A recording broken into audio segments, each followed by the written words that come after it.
నమస్కారం. దూరదర్శన్ సప్తగిరి సమర్పించు లక్ష్యం కార్యక్రమానికి స్వాగతం. 10వ తరగతి విద్యార్థులు ఉత్తమ ఫలితాలు సాధించేందుకు సబ్జెక్టుల వారీగా అవగాహన కార్యక్రమాన్ని నిర్వహిస్తున్నాం. ఇందులో భాగంగా ఈ రోజు మనం హిందీ ప్రశ్నపత్రం గురించి మరిన్ని వివరాలు అందించేందుకు మనతో పాటు ఉన్నారు విషయ నిపుణులు, హిందీ పండిట్, జిల్లా పరిషత్ ఉన్నత పాఠశాల మోర్తా, ఈస్ట్ గోదావరి శ్రీమతి డాక్టర్ సీతా మహాలక్ష్మి గారు. వారితో మాట్లాడి మరిన్ని వివరాలు తెలుసుకుందాం. నమస్తే మేడం. నమస్తే మేడం, ఈ హిందీ ప్రశ్న పత్రం గురించి ఈరోజు మనం చర్చించుకోబోతున్నాము 10వ తరగతి విద్యార్థులకు సంబంధించి. మేడం, ముందుగా గత సంవత్సరం కంటే ఈ సంవత్సరం చాలా మార్పులు అనేవి జరిగినవి. ముఖ్యంగా సిబిఎస్ఈ ప్యాటర్న్ విధానంలో ప్రశ్న పత్రం ఉండబోతుంది.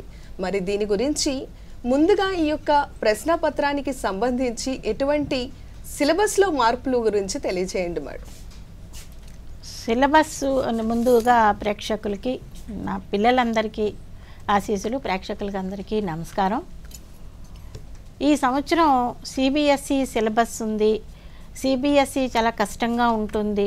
అంటే ఇప్పటిదాకా మేము హిందీలో స్టేట్ సిలబస్లో చాలా సరళమైన పదాలతోని, చిన్న చిన్న కథలు, లేకపోతే హిస్టారికల్ స్టోరీస్ కూడా చాలా చిన్న చిన్న కథలతోని, ఏకాంకీలతోని టెక్స్ట్ బుక్ ఉండేది. ఇప్పుడు అచానక్గా ఈ టెక్స్ట్ బుక్ ఈ సంవత్సరం మారింది, సిబిఎస్ఈ సిలబస్.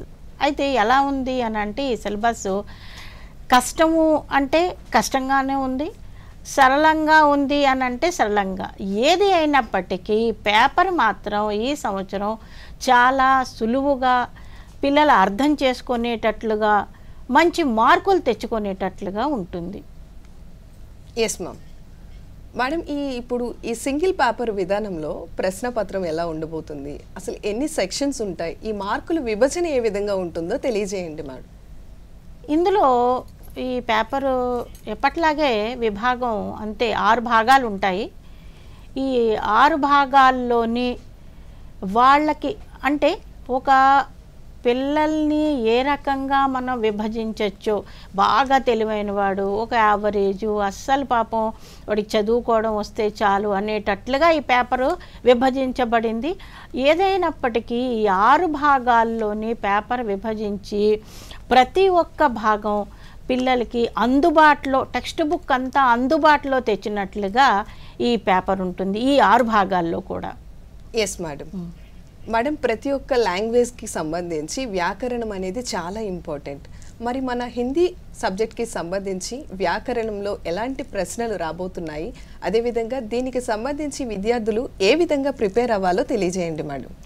ఇప్పుడు వ్యాకరణం హిందీకి లాంగ్వేజెస్ దేంట్లోనైనా వ్యాకరణం చాలా అవసరం. ఈ వ్యాకరణం ఈ టెక్స్ట్ బుక్లో చాలా చాలా ఒక రకంగా చెప్పాలి అని అంటే దానికి వ్యాకరణానికి చాలా పెద్దపీట వేసినట్టుగానే ఉంటుంది. అయితే ఆ వ్యాకరణం కూడా చాలా హాయిగా పిల్లలు ఆన్సర్ చేసేటట్టుగా ఉంటుంది. ఈ వ్యాకరణం టెక్స్ట్ బుక్కుల్లో ఎలాగొస్తుంది, ముందు స్టార్టింగే తద్భవ్, తత్సం అని, క్రియా అని, విశేషణ అని, ఈ వ్యాకరణాలు దాదాపు 6వ తరగతి 7వ తరగతి నుంచే స్టార్ట్ అవుతున్నాయి. ఇందులో కూడా అంతే కొంచెం పెరుగుతూ వస్తుంటుంది. ఎక్కడ దాకా పెరుగుతుందని మొహావర, లోకోక్తియ, అక్కడ దాకా వెళ్ళి ఈ వ్యాకరణం అక్కడ కాగుతుంది. అంటే విశేషణ ఉంటుంది, సర్వనామం ఉంటుంది, ప్రత్యయం ఉంటుంది, ఉపసర్గ ఉంటుంది. ఇవన్నీ కూడా 8th 9th నుండి స్టార్ట్ అవుతాయి. ఇందులో వ్యాకరణ అంశాలు ఈ రకంగా తీసుకుంటారు. మొత్తం టెక్స్ట్ బుక్లోంచి ఒక్కొక్క వ్యాకరణ అంశం తీస్తారు. సంఖ్య దగ్గర నుంచి, పర్యాయవాచ దగ్గర నుంచి, వచనం దగ్గర నుంచి అన్నీ ఒక్కొక్కటి తీస్తారు ఈ టెక్స్ట్ బుక్లోంచి. Yes madam. 10వ తరగతి విద్యార్థులకు సంబంధించి హిందీ ప్రశ్నపత్రంలో మొదటిగా 1వ భాగంలో ఏ ఏ అంశాలు ఉండబోతున్నాయో తెలియజేయండి మేడం. అది ఇప్పుడు మనం చెప్పుకున్నాం వ్యాకరణం. ఈ వ్యాకరణం ఈసారి నిజంగా అందరూ భయపడే విధంగా ఈ సిలబస్లో పేపర్ ఎలా ఉండబోతుంది, లేకపోతే వ్యాకరణం ఎంత లోతుగా ఇస్తారు ఏంటి, అలాగేమీ లేదు. ఈ మొట్టమొదటగా ఈ మొదటి భాగంలో వ్యాకరణంతోనే స్టార్ట్ అయింది. ఈ వ్యాకరణంతో ఎలా స్టార్ట్ అవుతుంది, ఒక ఉదాహరణకి మొట్టమొదటిగా ఇందులో మనం చెప్పుకొచ్చింది 12 ఐటమ్లే తీసుకున్నారు ఈసారి పేపర్లో. ఎప్పుడు చూడండి 20, 17, 18 అలాగుంటాయి. 12 ఐటమ్లు. ఆ 12 ఐటమ్లు ఏముంటాయి, ఉదాహరణతో సహా తత్సం, తద్భవ్, వాళ్ళు సుఖు, భూకు, కోకు అనేసిస్తారు. ఫస్ట్ అండర్లైన్ చేసేస్తారు తత్సంకి, తద్భావలో రాయాలి. అందులో కూడా 3 ఆప్షన్లు, ఇందులో కూడా కంగారు పడాల్సింది లేదు. 3 ఆప్షన్లు ఇస్తారు, బుభుక్ష, సుఖ్, భూక్, కోక్. ఈ 3 ఆప్షన్లు భూక్ అని పెట్టచ్చు పిల్లవాడు. అంటే తత్సము తద్భావ్. మీకు ఇది కూడా ఎక్కడో వెతుక్కొని ఎక్కడో మూల పద్యభాగంలోంచి రావచ్చు. అక్కడక్కడ ఏమైనా కష్టమైన పదాలు ఉన్నప్పటికీ కూడా అవి ఇవ్వకుండా చాలా తేలికైన పదాలతో ఇస్తారు. రెండోది ఇందులో ఇందాక మనం చెప్పుకున్నట్టు క్రియా శబ్ద ఇస్తారు. ఉదాహరణకి ఝర్నా పర్వతం సే బహతా హై. అందులో ఝర్నా ఉంది, పర్వతం ఉంది, బహతా ఉంది. వాడు క్రియా శబ్ద ఏమిటి అన్నది అందులో జస్ట్ చూస్ చేసుకొని పెట్టుకో. అయితే 12 అంశాలకి కూడా మీకు ఇవి ఇస్తున్నారు, ఆప్షన్స్ ఇస్తున్నారు. ఈ మూడిట్లో ఏదో ఒకటి పెట్టాలని. ఇంకా అందులో కూడా వాడు చదువుకోగలిగితే ఆరాంసగా పెట్టుకోవచ్చు. మూడోది ఏంటి, ఇందులో కూడా 1, 2, 3, 4 ఏ ఐటమ్ ఏమి ఇచ్చారు, జస్ట్ బ్లూ ప్రింట్ అని ఫాలో అయ్యారు వీళ్ళు. మీకు బ్లూ ప్రింట్ ఒక రకంగా ఉంది, పేపర్ ఒక రకంగా ఉంది అని అనుమానం కూడా అక్కర్లేదు. బ్లూ ప్రింట్ ప్రకారంగా ఫస్ట్ ప్రశ్న ఏంటి, రెండో ప్రశ్న అంటే ఈ భాగంలోనే, మూడో ప్రశ్న ఏమిటి, సంఖ్య ఇస్తాడు. 1920, 1947 హిందీలో అడుగుతారు. 1947 దాన్ని హిందీలో చూస్ చేసుకోవాలి. నాలుగోది ఏంటి, కారక్ చిహ్నం. దీన్ని కూడా సేమే వాళ్ళందరూ చూసి అందులో ఆ వాక్యానికి సరిపడా పదం ఏమిటి అన్నది ఎదురుగుండా ఉంటుంది వాళ్ళు పెట్టడం. ఇది కూడా వ్యాకరణ అంశంలో చాలామంది అనుకుంటారు అంత పెద్ద టెక్స్ట్ బుక్లో ఇప్పుడు 5 పద్య భాగాలు ఉన్నాయి, అందులో 6 గద్య భాగాలు ఉన్నాయి, అందులోంచి ఎక్కడి నుంచి ఇస్తారని అసలు ఆ అనుమానమే వద్దు. బ్లూ ప్రింట్లో ఏ పాఠంలోంచి ఏ వ్యాకరణ అంశం ఇస్తారో అది కూడా మీకు చెప్పబడింది. బాగా చూసి పిల్లలు నిజంగా చేస్తే ఎప్పటి పేపర్ కన్నా ఈ పేపర్ ఇంకా ఈజీగా రాయగలుగుతారు. అలాగే ఐదోది ఏంటిది, సమాస్. 5వ భాగం సమాస్ ఉంటుంది. రెండోది ఆ సమాసులో కూడా మనకి ఎక్కువ ద్వంద్వ సమాసు, తత్పురుష సమాసు అవే ఇస్తున్నారు. తర్వాత మీకు ఈ పర్యాయ శబ్దాలు, ఈ పర్యాయలో కూడా వికల్పిస్తారు. వికల్ప అంటే ఆప్షన్లో ఉన్నాం. ఇవి కాకుండా రేఖాంకిత శబ్దంలో ప్రత్యయ్, ఉపసర్గు 2 ఇస్తున్నారు.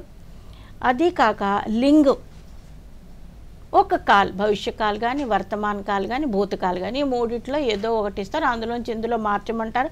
అది కూడా 3 ఆప్షన్లు ఇప్పుడు ఇది వరకు మార్చి రాయమనేవాళ్ళు, ఇప్పుడు అలా రాయకాలి. ఇది ఇక్కడే వాళ్ళు కొంచెం ఆలోచిస్తే వర్తమాన కాలంలో ఎలాగుంటుంది, లేకపోతే భూతకాలంలో మారిస్తే ఎలా ఉంటుంది అన్నది ఇందులోనే ఉంటుంది. తర్వాత ఇంకోటి లాస్ట్లో ఏంటంటే శుద్ధ రూప పహచానియే, మై, హమ్ ఇలాంటి శుద్ధ రూపం, అది కూడా ఆప్షన్లు ఉన్నాయి.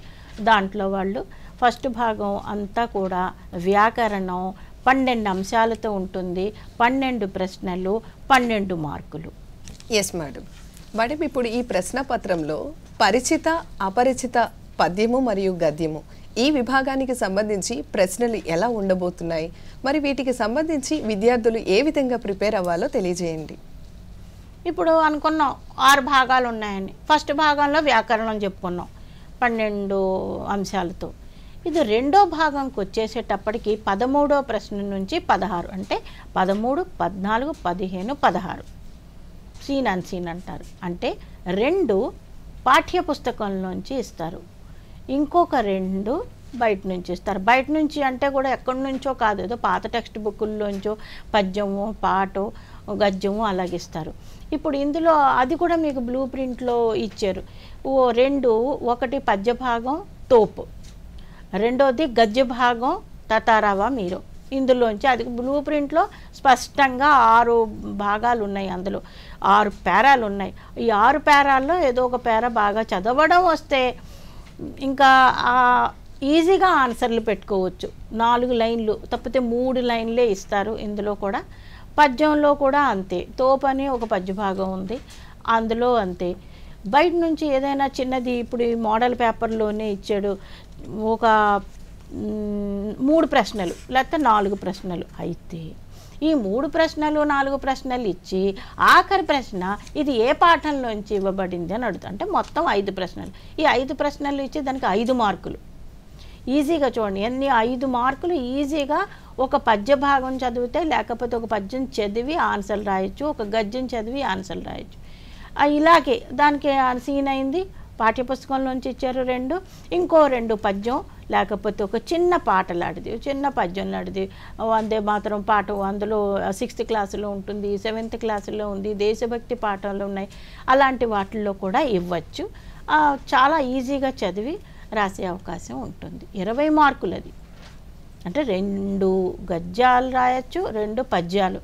వీటికి 5 ప్రశ్నలు ఉంటాయి, 20 మార్కులు.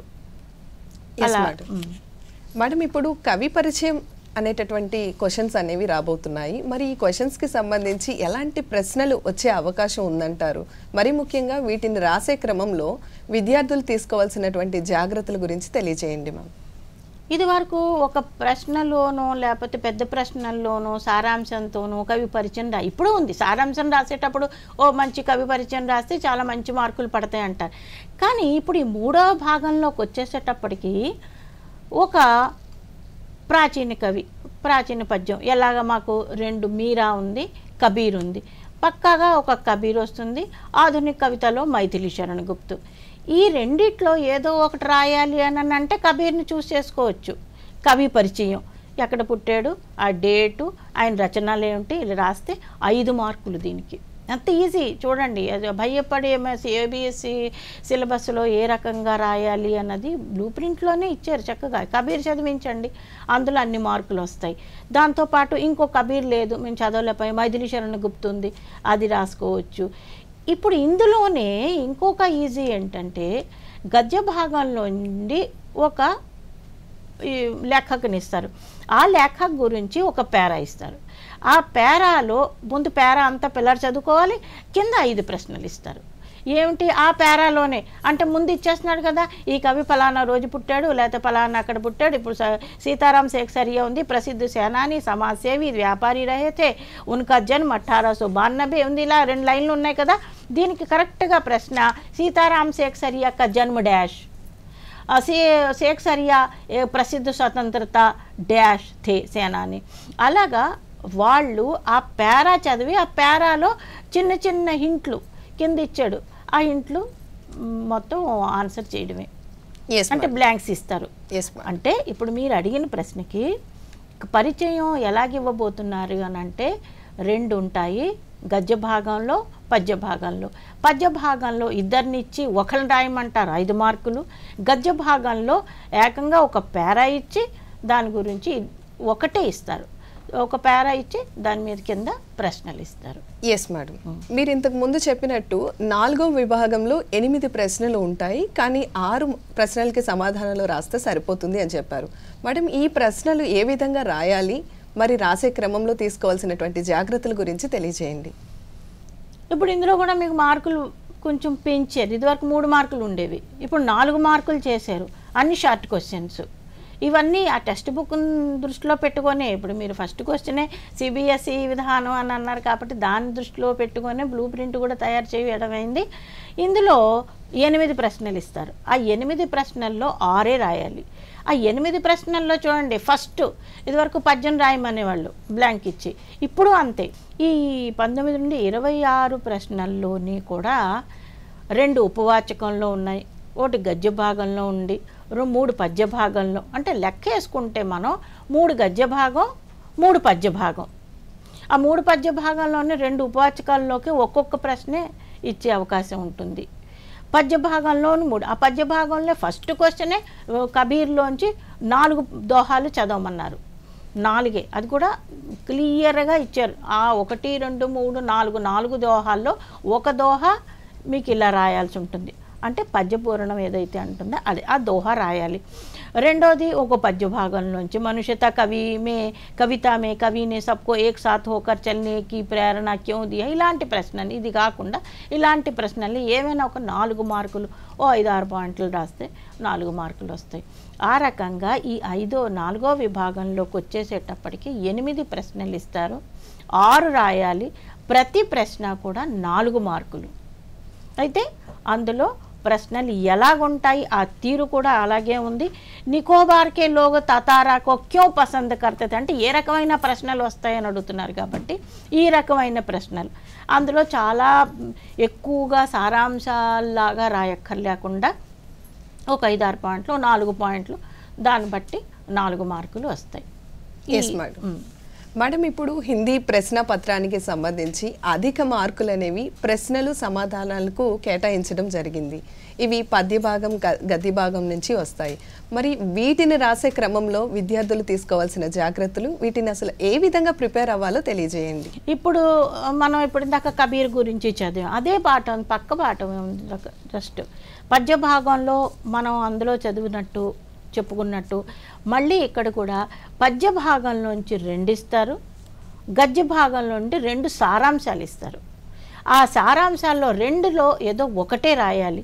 ఇక్కడ మీరు ఎక్కువ మార్కులు అంటున్నారు కాబట్టి ఈ సారాంశాలకి 8 మార్కులు కేటాయించారు. ఈ 8 మార్కుల్లో వాళ్ళు ఒక సారాంశం రాయాలి అని అంటే దాని గురించి ఇప్పుడు మీరా ఇచ్చారు. ఇక్కడ మీరా ఏక ప్రశ్న ఉత్తర 8 పంక్తియో మీ లిఖే. ఇక్కడ కూడా చూడండి 5-6 పేజీలు చదివించేసి పిల్లలు అక్కర్లేదు, సింపుల్గా 8 పంక్తుల్లో రాయాలి. ఈ 8 పంక్తుల్లో కూడా ముందు కవి పరిచయం వెళ్ళిపోతుంది మీరా కొంతలో. ఆ తర్వాత మీరా ఏ రకంగా శ్రీకృష్ణుని ప్రార్థించింది, లేకపోతే మీరా శ్రీకృష్ణుని అందాన్ని ఏ రకంగా, ఆ సౌందర్య వర్ణాన్ని ఏ రకంగా వర్ణించింది, ఇవి రాసుకుంటూ వెళ్ళిపోతే మార్కులు 8 మార్కులు సారాంశం పద్య భాగం. అదేవిధంగా గద్య భాగంలో కూడా మళ్ళీ 2 ఇస్తారు. ఆ 2లో ఏదో ఒకటే రాయాలి. ఇక్కడ బడే భాయ్ సాహబ్ ఒక పాఠం ఉంది, అందులో కూడా సారాంశం రాయమన్నారు. ఇంకోటేమో మీకు 2 సారాంశాలు 3 డైరికా పన్నా అంటున్నారు. డైరికా పన్నా కూడా ఉంటుంది సారాంశం అని అనుకుంటున్నారు. దేనికి దేని అనేసి దానికి సారాంశం ఉంటుంది. ఏదైనప్పటికీ కూడా 2 గద్య భాగం పాఠాల్లో 2 పద్య భాగం పాఠాల్లోంచి 2 సారాంశాలు ఇస్తారు. ఏదో ఒకటే రాయాలి, అది కూడా 8 మార్కులకి. Yes madam. మేడం, ఇప్పుడు హిందీ ప్రశ్న పత్రంలో చుట్టి పత్ర అనేది చాలా చాలా ఇంపార్టెంట్. ఒక అంశం గురించి వ్యాసం రాయమంటారు. మరి విద్యార్థులు ఏ విధంగా వీటిని ప్రిపేర్ అవ్వాలి, అది కాకుండా ఈ యొక్క వ్యాసాలు రాసే క్రమంలో ఎలాంటి జాగ్రత్తలు తీసుకోవాలో తెలియజేయండి మేడం. ఇప్పుడు ఇది మనం 6వ భాగంలోకి వచ్చాం.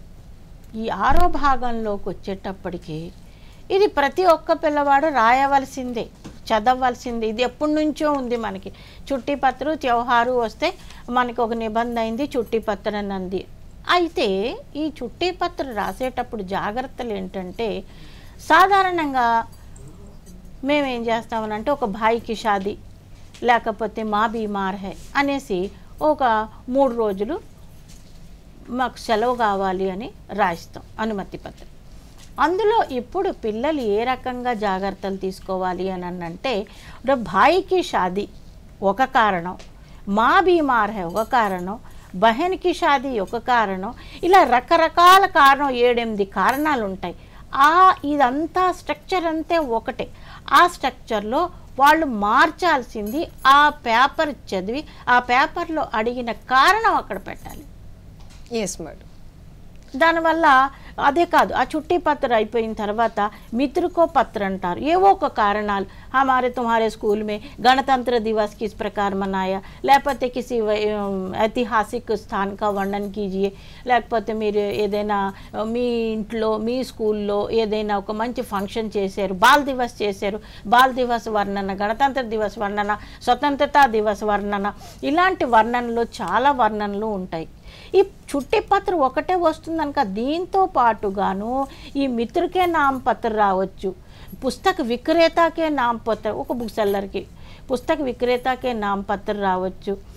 రెండోది సైకిల్కి చోరీ హో గయి హై, నౌకరీ పర్ ఆవేదన పత్ర, ఇలాంటి పత్రాలు చాలా 7-8 రకాలు ఉంటాయి. అయితే ఈ 7-8 రకాలు పిల్లవాడికి ఒక అవగాహన చేసుకోవడం, బాగా రాసేటట్టుగా, ఎందుకంటే ఇక్కడ కూడా 8 మార్కులు, ఇది 8 మార్కులు, ఎంత లేదనుకున్నా సగం రాసిన మార్కులు వస్తాయి. కాబట్టి ఈ పత్రాల మీద ఒక మంచి అవగాహన కలిగిస్తే ఏ పత్రైనా పిల్లవాడు రాసేటట్టుగా ఉండాలి. మేడం, ఇప్పుడు వ్యాకరణానికి సంబంధించి ఎలాంటి ప్రశ్నలు వచ్చే అవకాశం ఉందో ఉదాహరణలతో తెలియజేయండి. వ్యాకరణాలు ముందు మనం వ్యాకరణంతోనే స్టార్ట్ చేసాము. ఉదాహరణ అయితే ఇప్పుడు ఒక ప్రత్యయ తీసుకుందాం. ముందే చెప్తాం, ప్రత్యయి ఉపసర్గు 2 ఇంపార్టెంట్. ఇప్పుడు ఈ 12 భాగాల్లో ఏదైతే 12 ప్రశ్నలు 12 వ్యాకరణాంశాల్లో ప్రత్యయ ఉపసర్గ. ఈ ప్రత్యయలు ఒక ఉదాహరణ చెప్పాలి అంటే దైవీయ. దైవీ అని ఒక పదం ఇస్తాము. తతారా తలవార్ మే దైవీ శక్తి నిహిత హై అని ఒక ట్యాగ్ లైన్ ఇచ్చి అందులో దైవీ దేవి ఈయ ఈ ఈ రకంగా ఎప్పుడైతే ఆప్షన్ ఇస్తామో దైవీయ ఈయ అని పెట్టాలి వాడు. దైవీయ ఈ అంటే ఆ మూడు కూడా ఇక్కడ ఆప్షన్లు ఇచ్చేస్తున్నాం. ఇది చూసి ఇది ఒక ఉదాహరణ ప్రత్యయలోనే. తర్వాత అపమానిత్. అపమానిత్ అపమానిత్ ఇత్ నిత్ మానిత్. దీంట్లో ఉదాహరణకి ఇవ్వాలి అని అంటే ఇప్పుడు అపమానిత్ అని ఒక పదం ఇచ్చాము. ఒక పదం అలా కాదు, ఒక వాక్యం ఇచ్చి ఇస్తాము. పాసాగాంవ్కే లోగ్ తతారాకో तरह तरह से अपमानित किया. रेखांकित शब्द का प्रत्यय विकल्पों से पहचान कर लिखिए. అంటే ఆ ప్రత్యయ పదం కింద అండర్లైన్ చేస్తాము. ఏదైతే పదం ఇస్తామో దానికి ప్రత్యయం ఏమిటి అంటే మళ్ళీ ఇక్కడ ఇత్ నిత్ మానిత్. అలాగా ఒక్కొక్క దానికి ఇప్పుడు ఉపసర్గ అవుతుంది, ప్రత్యయ అవుతుంది. ఇందులోనే ప్రత్యయ చెప్పుకున్నాం. ఉపసర్గకు మీకు ఉదాహరణ అంటే విశేష్. ఈ విశేష్ కూడా ఎలాగిస్తారు? సుభాష్ బాబు కోల్కతా మే ఏక్ విశేష్ జులూస్ నికాల. వ్యాకరణ అంశాలు ఇదివరకు ఎందుకు ఇప్పుడు మీరు అడగడం ఎందుకు కన్ఫ్యూజ్ అయ్యారంటే ఈ ప్రత్యయ ఉపసర్గ ఇదివరకు ఒక పేరాలో ఇచ్చి అందులో వీళ్ళని వెతకడం అనే ఒక దానికి అది కొత్త రూపం చేశారు అప్పట్లో. ఇప్పుడు డైరెక్ట్గా ఇచ్చేస్తున్నారు, ఒక చిన్న పదం ఇచ్చి. అందుకే అన్నమాట ఉదాహరణతో సహా చెప్పడానికి కారణం ఒకే ఈ 12 మార్పులు ఈ బ్లూ ప్రింట్లో ఈ 12 అంశాలు తీసుకొని దీంట్లో మార్పులు ఎలాంటి మార్పులు మీరు అడిగారంటే ఇవే మార్పులు. ఒక పదం సుభాష్ బాబునే కోల్కతా మే ఏక్ విశేష్ జులూస్ నికాలా ఒక పదం ఇచ్చాం. ఇక్కడ రేఖాంకిత శబ్ద का उपसर्ग विकल्पों में से पहचान कर लिखिए. శేష్ ఇచ్చారు, వి ఇచ్చారు, విహ ఇచ్చారు. ఇప్పుడు ఇది చాలా ఈజీ చూస్ చేసుకొని రాయడం. ఇది వరకు పేరాలో రాయాల్సి వచ్చేది, ఇప్పుడు డైరెక్ట్గా ఆ వాక్యం ఇచ్చి అందులో ఒక పదం ఇచ్చి ఆ ప్రత్యయంలో ఏదైతే అండర్లైన్ చేసి ఆ అండర్లైన్ పదం ఇచ్చి అందులో ప్రత్యయ కానీ ఉపసర్గ కానీ రాయమన్నారు. ఇది మనకి ఇదివరకుకి తేడా. మంచిదే, బాగా అడిగారు. వ్యాకరణం చాలామందికి ఎలాగే వస్తుందా, ఎలా రాయాలి అని ఎంత బ్లూ ప్రింట్ ఇచ్చినా పిల్లలు ఎన్నిసార్లు పాపం పరీక్షలు రాసినా మళ్ళీ వాళ్ళకే కొత్త ఇది ఎలా రాయాలి అన్నది. అలాగే సంధి. ఈ సంధి కొత్త ఉండదు. సంధి అందరూ బాగానే రాస్తున్నారు.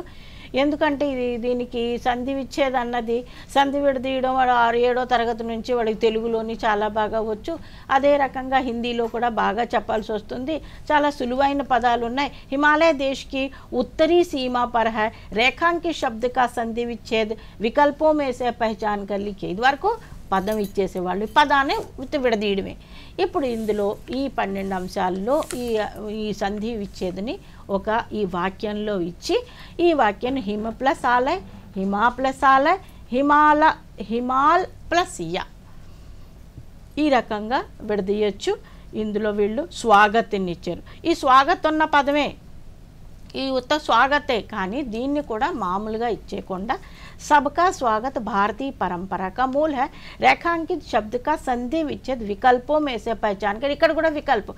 ఇక్కడ ముందే మనం అనుకున్నాము ప్రతి వ్యాకరణాంశానికి ఇక్కడ ఆప్షన్లు ఇచ్చారు, 3 ఆప్షన్లు ఇచ్చారు. ఈ 3 ఆప్షన్లు వాడు చూస్ చేసుకొని కరెక్ట్ ఆన్సర్ పెట్టడమే. ఇక్కడ కూడా ఎలాంటి కష్టము లేదు. ఇది ఉదాహరణ దీనికి వ్యాకరణానికి. మ్యామ్, ఇప్పుడు స్టూడెంట్స్కి షార్ట్ ఆన్సర్స్ క్వశ్చన్స్ రాసే క్రమంలో చాలా సందేహాలు ఉన్నాయి. అసలు ఈ షార్ట్ ఆన్సర్స్ క్వశ్చన్స్కి ఎన్ని లైన్స్ ఆన్సర్ రాయాలనేటటువంటి డౌట్ అనేది ఉంది. వీటికి సంబంధించి ఆన్సర్స్ రాసే క్రమంలో ఎలాంటి జాగ్రత్తలు తీసుకోవాలో తెలియజేయండి. చదవడం బట్టి చాలా పిల్లలు చాలామంది కొన్ని స్కూళ్ళల్లో ఎక్కువగా చదివిస్తారు. చాలా ఎక్కువగా చదివి చాలా ఎక్కువగా రాస్తే ఎక్కువగా మార్కులు వస్తాయి. నిజానికి షార్ట్ ఆన్సరు ఒక క్వశ్చన్ ఉదాహరణకి ఉదార్ వ్యక్తికి పహచాన్ కైసే హో సక్తి హై కరెక్ట్గా రాస్తే 4 పాయింట్లు రాస్తే సరిపోతుంది. అయితే పిల్లాడు బాగా చదువుకున్నాడు, బాగా రాయగలుగుతాడు, రాయొచ్చు, 5-6 లైన్లు రాయొచ్చు. ఎందుకంటే దానికి 4 మార్కులు, 4 మార్కులకు తగ్గట్టు రాయొచ్చు. అయితే ఏంటంటే మరి పేరాలు రాయాల్సిన అవసరం మాత్రం లేదు దీనికి. దీనికి ఉదాహరణకి ఓ 4-5 క్వశ్చన్ చెప్తాను, చిన్న షార్ట్ ఆన్సర్స్ ఆన్సర్ అనేది. ఫస్టే చూసుకోవచ్చు, 19 క్వశ్చన్ నెంబర్ 19 ఇది 6 ప్రశ్నలు రాయాల్సింది. ఫస్ట్ క్వశ్చను కస్తూరి కుండలు బసాయి, అంతే, దోహా. దీనికి 4-5 లైన్లు వాడు ఏం చదవక 2 దోహాలు చదివితే 4 దోహాల్లో బాగా గట్టిగా 2 రాయడం వచ్చింది అని అంటే వాడు 4 మార్కులు వస్తాయి. 2 లైన్లే రాయాలి. దోహా అంటే 2 లైన్లు, దోహా దాని పేరే దోహా, 2 లైన్లు రాయాలి 4 పద్యాలు చదివితే. దానికి పెద్ద ఫస్ట్ క్వశ్చన్కి 2 లైన్లు రాస్తే సరిపోయింది. అలాగే पुलिस कमिश्नर के नोटिस और काउंसिल के नोटिस में क्या अंतर था, ఇది 6 లైన్లు, ఇది 6 లైన్లే. ఇది ఈ 6 లైన్లు వాడు రాయడం బట్టి ఉంటుంది. చక్కగా 4 పాయింట్లోని రాయొచ్చు, 6 పాయింట్లోని రాయొచ్చు. ఇది పాయింట్ వైజ్గా రాస్తే ఏమవుతుందంటే పిల్లవాడికి కష్టం ఉండదు, దిద్దేవాడికి కష్టం ఉండదు, ఎగ్జాక్ట్ కరెక్ట్ ఆన్సర్ పడుతుంది దాంట్లో.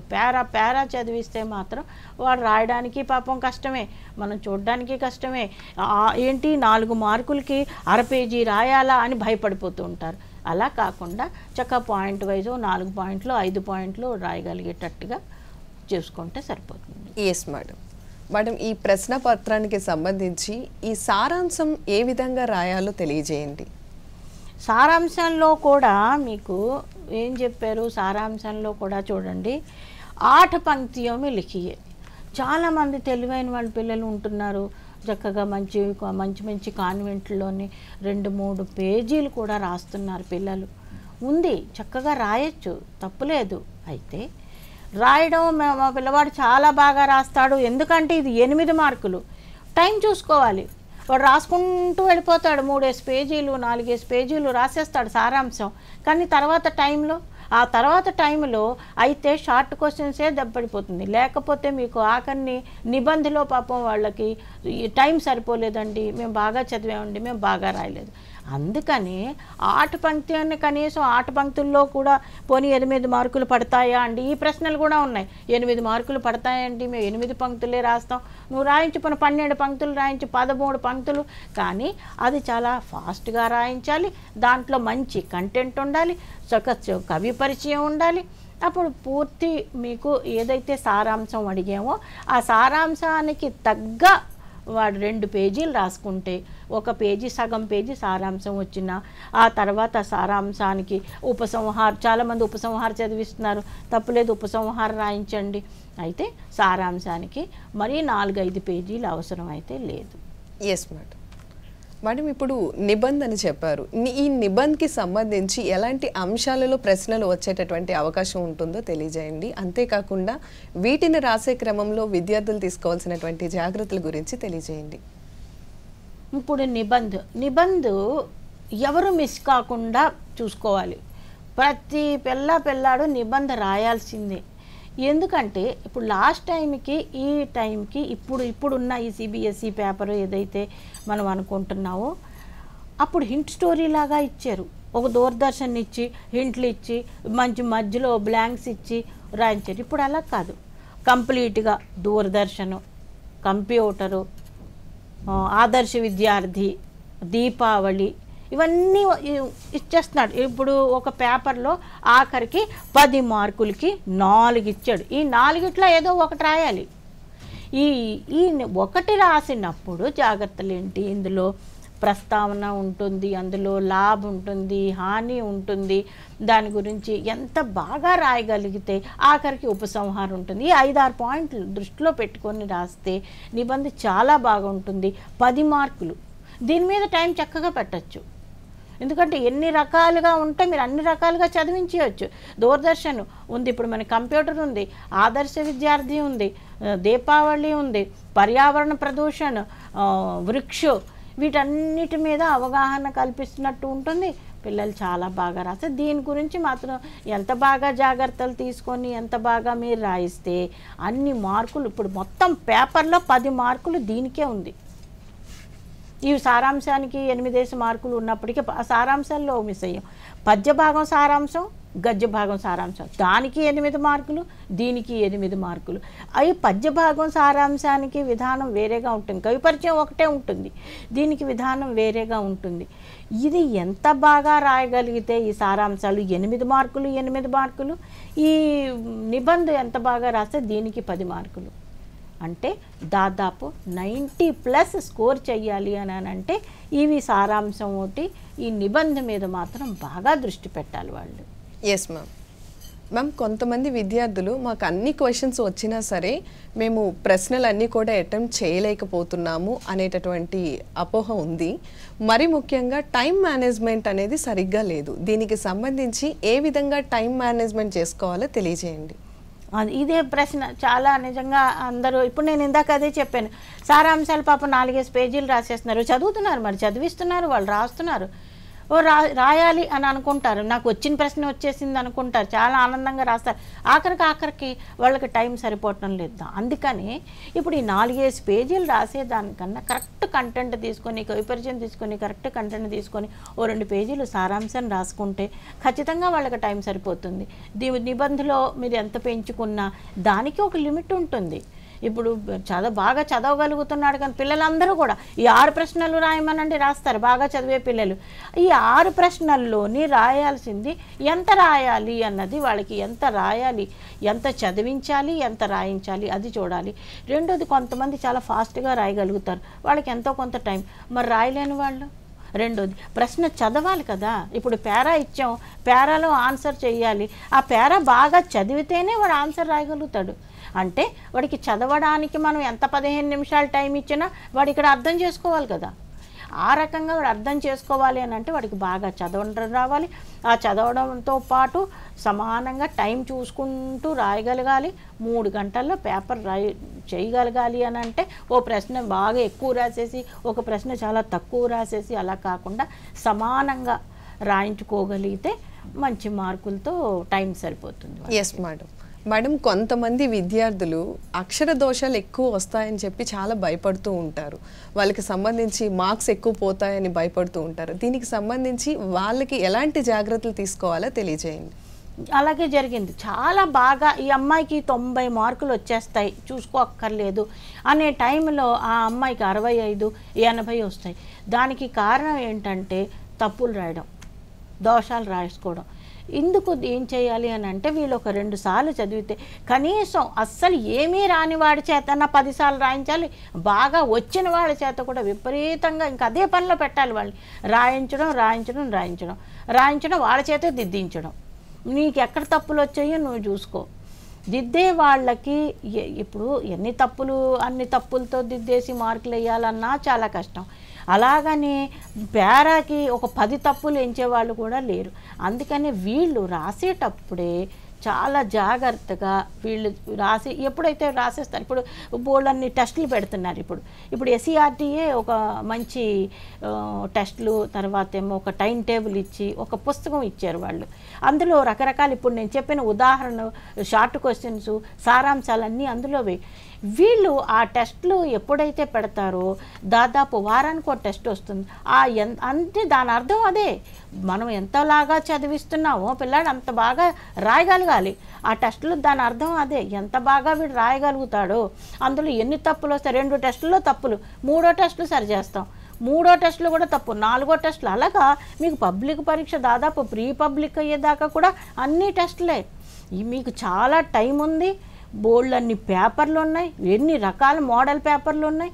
ఇందులో SCRT పుస్తకంలో ఉదాహరణలు ఇచ్చారు, 12 అంశాలకి 12 ఉదాహరణలు ఇచ్చేశారు. వ్యాకరణం, షార్ట్ క్వశ్చన్స్ ఉదాహరణలు, సారాంశం ఉదాహరణలు, ఇన్ని ఉదాహరణలు పిల్లలకి ఇచ్చి రాయిస్తే అసలు తప్పులు అన్నవి రావు. 1-2 తప్పులు పక్కన పెడితే అసలు తప్పులు అన్నీ వచ్చి పిల్లలకి అసలు భయం, అందులోనే ఉంది భయం. పాపం రాస్తున్నారు, మాకు తప్పులు పోతాయేమోనని. ఏమీ లేదు, తప్పులు ఏమీ రావు. ఎక్కువ సార్లు రాయిస్తే మాత్రం ఏ తప్పులు రాయకుండా బాగా రాస్తారు. రైటింగ్ కూడా చాలా బాగుంటుంది. ఇంకా రాసి హిందీ రైటింగ్ చాలా బాగుంటుంది. రెండోది, ఇరికించి చాలామంది రాస్తారు. అది కొంచెం దూరంగా నీట్గా రాస్తే వాళ్ళకు కూడా అర్థమవుతుంది. ఎస్ మ్యామ్, ఇప్పుడు ఎగ్జామినేషన్ హాల్లో ప్రతి ఒక్క స్టూడెంట్కి వచ్చేటటువంటి డౌట్, ప్రశ్నపత్రం తీసుకోగానే వచ్చిన క్వశ్చన్ రాయాలా లేదా ఆర్డర్లో రాయాలా అనేటటువంటి క్వశ్చన్ వస్తుంది. దీనికి సంబంధించి వివరించండి. ఆర్డర్లో రాయమంటున్నారు కానీ మరి అయితే ఆర్డర్లో రాసి కూడా చాలామంది ఎక్కడో రాస్తున్నారు. దానికి కారణం చెప్పాల్సింది, అందుకని ఆర్డర్లో రాయమని. ఆ ప్రశ్న వచ్చేసిందని ఆనందంలో ఆ ప్రశ్న స్టార్ట్ చేస్తున్నారు, దానికి నెంబర్ వేయరు. ఆ నెంబర్ ఎక్కడుందో మనం వెతుక్కోవాలి. అందుకని వాళ్ళు ఆర్డర్లోనే రాశారు అనుకోండి, అక్కర్లేదు, మనం ఇచ్చేయక్కర్లేదు, నీట్గా దిద్దుకుంటూ వెళ్ళచ్చు.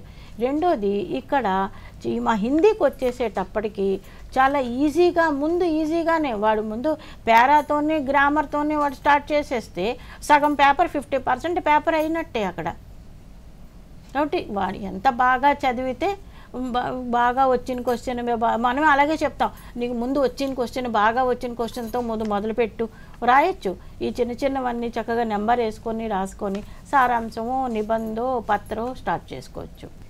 మేడం గారు, ఇప్పుడు సారాంశం రాసే క్రమంలో మధ్యలో పద్యం కానీ ఇట్లా ఇవి రాయొచ్చు అంటారా? మరి ముఖ్యంగా సారాంశాన్ని అసలు ఏ విధంగా రాయాలి? విద్యార్థులు ఎక్కువ స్కోర్ చేయాలి అంటే సారాంశంలో వాళ్ళు తీసుకోవాల్సినటువంటి జాగ్రత్తల గురించి తెలియజేయండి. ఇది కూడా 8 మార్కులు ప్రశ్న కాబట్టి ఇది కూడా మంచిది ఆలోచన. ఎందుకంటే ఇప్పుడు మీరా సారాంశం అనుకున్నాం, నిజంగా వాడు పాడగలిగితే అందులో మీరా భజనే అది బాగా పాడించి వాళ్ళు రాయించగలిగితే సారాంశం మధ్యలో మీరా చెప్పింది యాజ్ ఇట్ ఈజ్గా భజన కానీ మీరా చెప్పిన 10లో 2 లైన్లు కానీ యాజ్ ఇట్ ఈజ్గా రాయొచ్చు, మంచి మార్కులు వస్తాయి.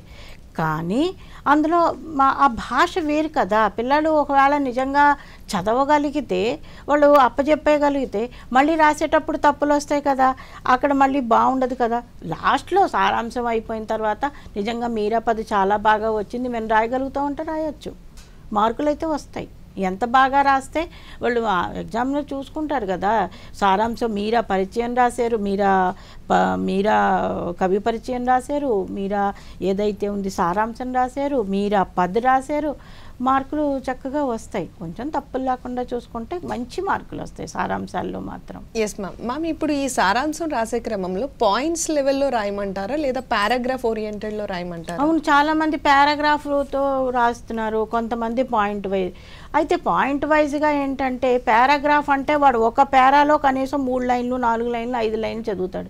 అదే పాయింట్ వైజ్గా అయితే 4 పాయింట్లు 5 పాయింట్లు 6 పాయింట్లు వాడిని షార్ట్ కట్ చేసి చదివిస్తే మాత్రం చాలా ఎక్కువ పాయింట్లు రాసినట్టుగా ఉంటుంది, కనీసం 2-3 పేజీలు దగ్గరగా వస్తుంది.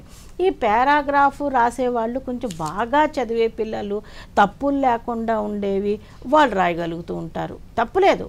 అలాగా తర్ఫీదిస్తున్నారు, ఇలాగా తర్ఫీదిస్తున్నారు, ఇదే రాయాలని ఏమీ లేదు.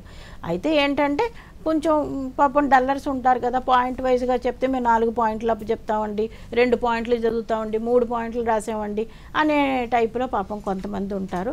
కానీ అది మాత్రం తప్పు కాదు, పారాగ్రాఫ్ రాయొచ్చు, పాయింట్ వైజ్గాను రాయొచ్చు సారాంశం మాత్రం. ఎస్ మ్యామ్, 10వ తరగతి హిందీ ప్రశ్నపత్రంకి సంబంధించి ఉపవాచకంలో ఎలాంటి ప్రశ్నలు వచ్చే అవకాశం ఉందంటారు?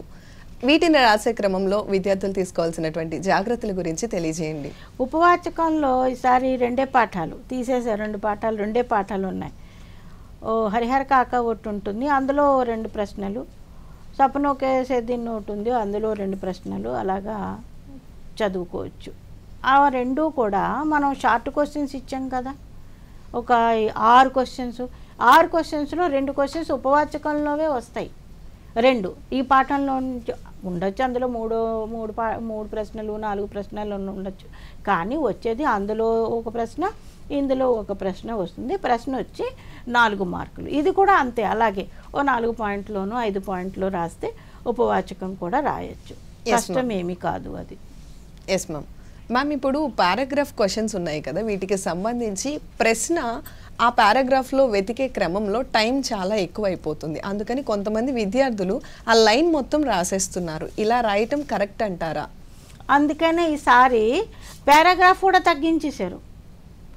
ఇది వరకు 4 లైన్లు, కనీసం 5 లైన్లు ఉండేది. అసలు ఇప్పుడు పారాగ్రాఫ్లు కూడా 3 లైన్లు 4 లైన్ల లోపే వస్తుంది. చదివి వాడు ఒక లైన్ రాసినా వాడికి అంతే ఆన్సర్ వస్తుంది. క్వశ్చన్ కూడా అంత చక్కగా ఇస్తున్నారు. మొత్తం ఇప్పుడు ఏదైతే అదే ఇప్పుడు మీరు ఏదైతే అడుగుతున్నారో, ఏదైతే పిల్లవాళ్ళకి చాలా కష్టంగా ఉంది, ఈసారి పేపర్ ఎలా ఉంటుందో భయపడిపోతున్నారో దేనికి, అవన్నీ కూడా బాగా మినిమైజ్ చేశారు. ఒక 5-6 లైన్లు పిల్లవాడు చదవాలి అని అంటే వాడికి టైం ఎక్కడ సరిపోదు. అందుకని 5 ప్రశ్నల్లోని చిన్న చిన్న ఆన్సర్ వచ్చేటట్టుగాను చూడండి. 3 లైన్లే పేరా, ఆ 3 లైన్లో పేరా 5 ప్రశ్నలు అంటే మీరు లైన్ రాసే అవకాశమే లేదు వాడికి. ఆ లైన్లో సగమో, ఆ కిందో, ఆ పక్కో, ఆ చివరో ఏదో పట్టుకొని రాయగలుగుతాడు. కాబట్టి ఆ భయమే లేదు అసలు ఈసారి పారాగ్రాఫ్లో. చాలా నీట్గా చిన్న ప్రశ్నలు కూడా చాలా చిన్నవి, పేరా కూడా చాలా చిన్నది. 5 మార్కులు. Yes madam. మేడం, 10వ తరగతి విద్యార్థులు హిందీ సబ్జెక్ట్కి సంబంధించి అధికంగా స్కోర్ చేయాలంటే ఏ విధమైనటువంటి సూచనలు, సలహాలు తెలియజేయండి మా. ఇప్పుడే అదే మనం ఇప్పుడే అనుకున్నాం. ఎస్సీఆర్టీ వాళ్ళు చాలా బాగా తయారు చేశారు ఒక పుస్తకం. ఏకంగా ఉదాహరణలు.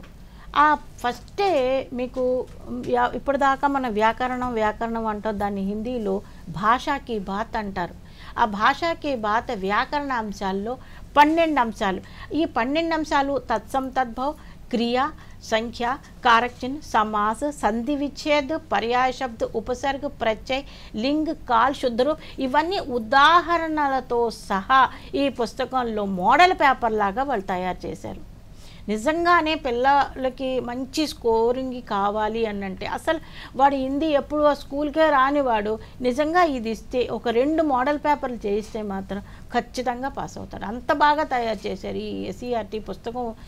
పిల్లలు కనుక దాన్ని చూసి ఆ మోడల్ పేపర్ ఆన్సర్ చేయిస్తే వ్యాకరణాంశాలు ఉన్నాయి, తర్వాత పారాగ్రాఫ్లు ఉన్నాయి. ఏదైతే పారాగ్రాఫ్ గురించి ఇప్పుడు మీరు ఎంత ఉంటుందా అనేసి ఆ పారాగ్రాఫ్ ఉదాహరణతో సహా 3 లైన్లు అంటే 3 లైన్లు, 5 ప్రశ్నలు ఏ రకంగా ఉంటాయి, పద్య భాగం ఇచ్చారు, ఆ పద్యం ఇచ్చారు, ఆ పద్యంలో 5 ప్రశ్నలు ఏ రకంగా ఉంటాయి, కవి పరిచయం ఎంత రాయాలి, కవి పరిచయం ఎలాంటి కవులు, ఏ కవికి ఏం పరిచయం, ఆ పరిచయంలో ఒక పేరా ఇచ్చారు కదా, అందులో బ్లాంక్స్ ఇచ్చారు, అంటే ఇసుక జన్మ డాష్ అని ఇచ్చారు, అది ఎలాగుంటుంది. పూర్తి అవగాహనతో ఈ ఎస్సీఆర్టీ వాళ్ళు ఒక చిన్న బుక్లెట్ చేశారు, ప్రతి స్కూల్కి ఇచ్చారు. ఆ మోడల్ పేపర్సే ఇంకా ప్రతి వారం టెస్ట్ పెడుతున్నారు దాని మీద ఇప్పుడు. Yes ma'am. అది కనుక నిజంగా ఫాలో అయితే దాదాపు ఒక 30%, 40% ఇంపార్టెంట్ మీకు తెలిసిపోతాయి కూడా. అంత బాగా ఉంది అసలు. Yes ma'am. మ్యామ్, చివరిగా ఈ యొక్క ప్రశ్న పత్రంలో కొంతమంది విద్యార్థులు వాళ్ళకి అన్ని క్వశ్చన్స్ వచ్చని చెప్పి చాయిస్ కూడా రాసేయటం మొదలు పెడుతున్నారు. ఇలాంటి టైంలో వాళ్ళకి కంప్లీట్ టైం మేనేజ్మెంట్ అనేది కంప్లీట్గా పోతుంది. మరి చాయిస్కి సంబంధించి ఏ విధంగా రాయాలో తెలియజేయండి. ఇప్పుడు ఇది కూడా బాగానే ఉంటుంది, 2 చదివిస్తారు.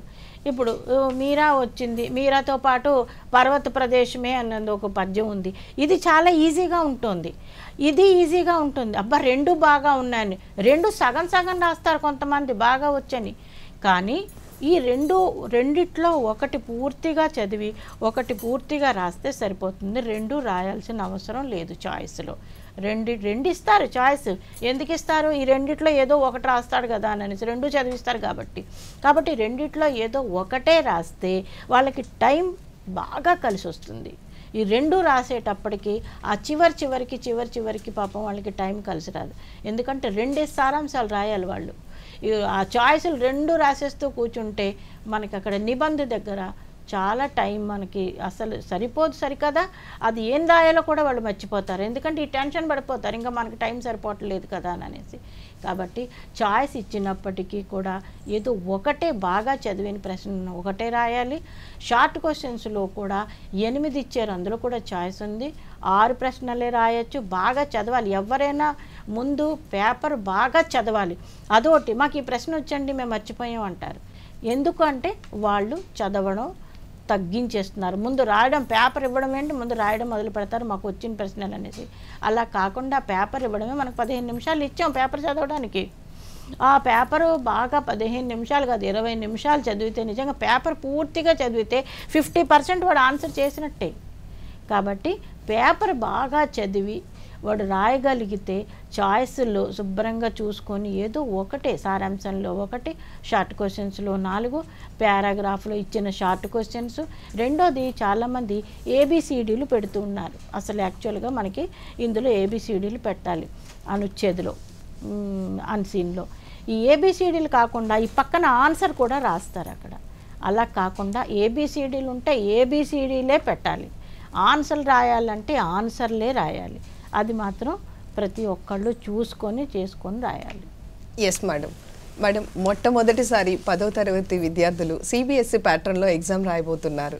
మరి వీరికి సంబంధించి 10వ తరగతి విద్యార్థులకు మరియు వాళ్ళ యొక్క తల్లిదండ్రులకు మీరు ఇచ్చేటటువంటి సూచనలు, సలహాలు తెలియజేయండి.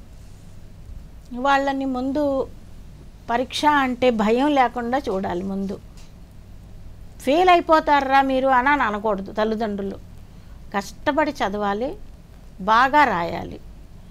బాగా చదివి కూడా రాయలేని పరిస్థితి కొంతమందికి ఉంటుంది. మేము మర్చిపోతామండి అనాలి అంటున్నారు చాలామంది. అసలు అది మర్చిపోవడం అన్నది చాలా తక్కువ మంది పిల్లల్లో ఉంటారు. మర్చిపోయినా నువ్వు రాయగలుగుతావు. నీకు ముందు ఏదొస్తే అదే రాయి. ఆ ప్రశ్న ఇక్కడికి వస్తుంది. ఇందాక ముందు మీరు అడిగారు ఏ ప్రశ్న ముందు రాయాలి అని. అంటే నిజంగా మర్చిపోయేవాడు, నిజంగా వాడు నెంబర్ వేసి, నిజంగా ఏ క్వశ్చన్ అయితే వాడు మర్చిపోతాడో నెంబర్ వేసి ముందు అది రాయమనండి, వైట్ పేపర్ ఇవ్వకుండా.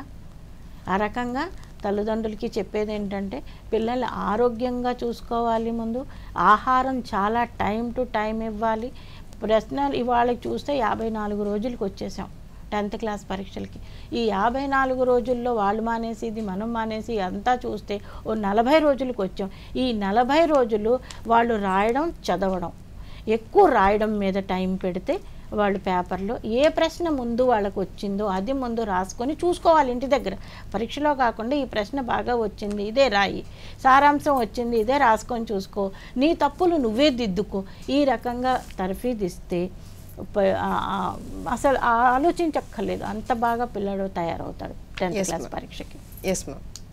10వ తరగతి విద్యార్థుల తరపున మేము అడిగిన ప్రశ్నలకు చాలా చక్కటి సమాధానాలు తెలియజేసి ఈ హిందీ సబ్జెక్ట్పై పూర్తి అవగాహన కల్పించారు డాక్టర్ సీతా మహాలక్ష్మి గారు. ధన్యవాదాలు మేడం. నమస్తే. ఇవండి ఈ వారం లక్ష్యం కార్యక్రమం. మరొక చక్కటి అంశంతో మళ్ళీ మీ ముందుంటాం. అంతవరకు సెలవు. నమస్కారం.